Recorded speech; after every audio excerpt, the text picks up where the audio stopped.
और वो भगवान सोए हुए भी कौन? शेष की सैया पर। शेष कौन? ये साक्षात काल है। 1000 मुंह वाला सर्प जो है उनको शेष कहते हैं।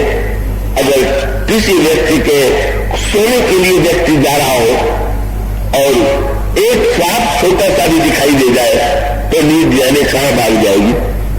तब धन्य है विष्णु की नींद कि जो 1000 मुंह वाले सर्प की सैया पर सो जाता है और सो जाने के बाद जब कभी आंखें खुलती है तो सृष्टि बन जाती है।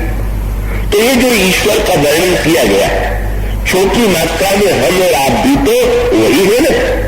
ईश्वर अंश जीव अविनाशी लक्ष्मण जी का एक प्रश्न भी था। तो अगर जीव ईश्वर का अंश है तो जो ईश्वर की विशेषताएं हैं वो विशेषताएं तो जीव में भी विद्यमान है। उसका एक नन्हा सा अनुभव जो है हमें आपको नित्य होता है। ऐसी स्थिति में अगर कोई व्यक्ति गहराई से इस सत्य को समझ ले तो उसका परिणाम ये होगा कि उस व्यक्ति के जीवन में दुख की मात्रा रहेगी ही नहीं।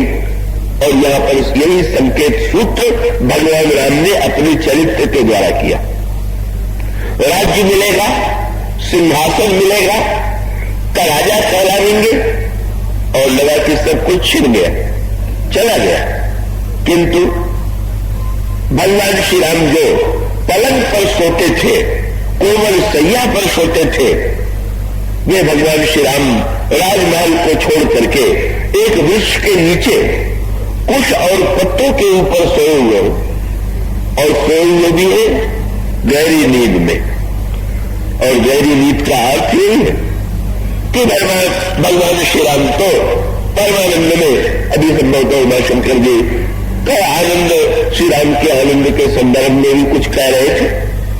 वो स्वामी जी से किसी ने पूछ दिया कि भगवान राम ने बन जाने की कोई तैयारी नहीं किया, चल पड़े। तो स्वामी जी ने बहुत बढ़िया दृष्टांत दिया। देखिए, अगर आपको कहीं यात्रा करनी हो और आपको ये ज्ञात हो कि गाड़ी इतने बजे छूटती है तो आप क्या करते हैं? योजना बना लेते हैं जहां मैं जा रहा हूं वहां पर कौन कौन सी वस्तुओं की आवश्यकता होगी और उसको मैं कैसे ले चलूं और जिन वस्तुओं को आप ले चलना चाहेंगे उनको समेट करके आप तैयार रहेंगे। और समय पर गाड़ी आई और आप उस पर बैठे, जो सामग्री आवश्यक थी उसे आप लेकर के गए, आपकी यात्रा भी पूरी हुई और यात्रा में भी आप दुखी नहीं हुए। पर अगर कोई ऐसा व्यक्ति हो कि सामान फैलाए हुए बैठा हुआ हो और गाड़ी आकर के खड़ी हो जाए, उस समय तो उसके लिए तो गाड़ी रुकेगी नहीं। और अगर वो व्यक्ति सामान समेटे हुए नहीं है तो उसी प्रकार से उसे उठ करके भागना पड़ेगा।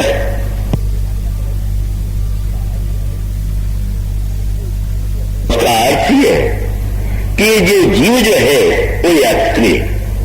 हम सब यात्री हैं, इस सत्य को हमें नहीं भूलना। और यदि यात्री है तो उसी व्यक्ति की यात्रा सुखदायी होती है जो समय पर सामान समेट करके यात्रा के लिए चल पड़ता है। और यहां पर सबसे बड़ी समस्या है कि भाई ट्रेन का समय या बस का समय तो निश्चित है, किंतु ये जो जीवन की यात्रा है इसमें व्यक्ति को कब चले जाना पड़ेगा का उसका तो कोई निश्चय नहीं कि कब गाड़ी छूट जाएगी।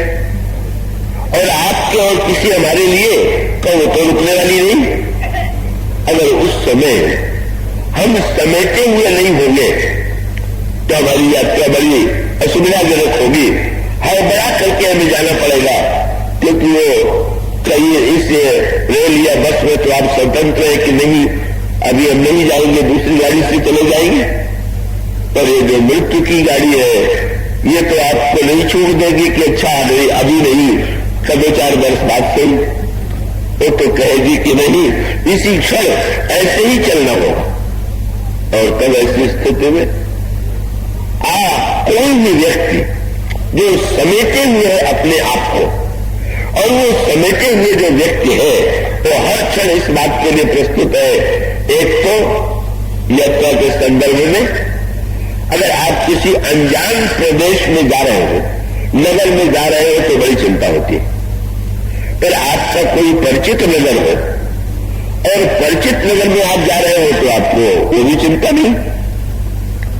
और जो वस्तु यात्रा में आवश्यक है वो वस्तु यदि आप लेकर के जा रहे हैं तो वो मार्ग में भी चिंता करने की आवश्यकता नहीं।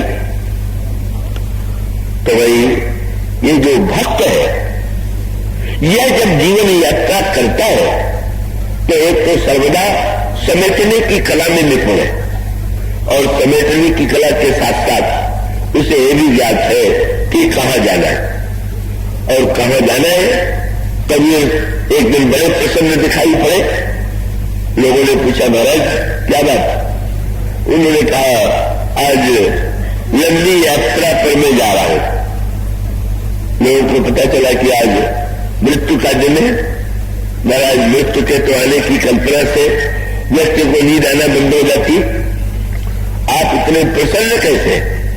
और तब कबीर ने कहा, जिनको ये पता नहीं कि कहां जाएंगे वो तो चिंतित होंगे ही, पर मुझे तो पता है, जहां मरने से जब डरे सो मेरे आनंद, कब मरियो कब देखियो पूरा परम आनंद।